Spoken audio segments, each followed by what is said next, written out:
আপনার কাঁধে কি পাপের বোঝা খুব ভারী হয়ে গেছে? আয়নায় নিজের দিকে তাকালে ঘৃণা লাগে?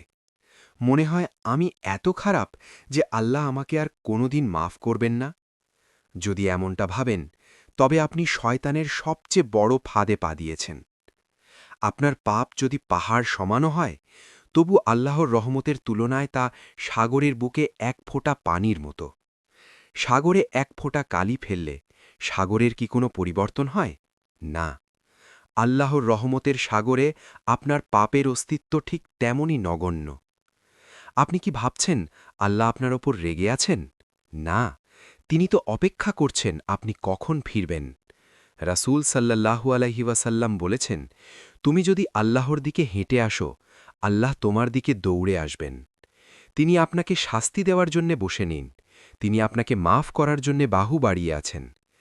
একজন মা কি কখনো তার সন্তানকে আগুনে ফেলতে পারেন? পারেন না। আল্লাহ আপনাকে আপনার মায়ের চেয়েও ৭০ গুণ বেশি ভালোবাসেন। যিনি এত ভালোবাসেন, তিনি আপনাকে জাহান্নামে ফেলে কি খুশি হবেন? না, যদি আপনি তওবা করেন। জানেন, জাহান্নামের আগুন নেভানোর জন্যে সাগরের পানি দরকার নেই। অনুতপ্ত হৃদয়ের এক ফোঁটা চোখের পানি জাহান্নামের আগুন নেভানোর জন্যে যথেষ্ট। আল্লাহ আপনার চোখের পানিকে খুব ভালোবাসেন। তওবা করলে আল্লাহ শুধু পাপই মোচন করেন না, তিনি আপনার অতীত পাপগুলোকে নেকিতে বা পুণ্য দিয়ে বদলে দেন। তওবাকারীর কোনো অতীত নেই। আজ তওবা করলে আজই আপনি সদ্যভূনিষ্ঠ শিশুর মতো নিষ্পাপ। তাই আর দেরি করবেন না, শয়তানকে জিততে দেবেন না। এখনই, এই মুহূর্তেই মনে মনে বলুন, আস্তাগফিরুল্লাহ।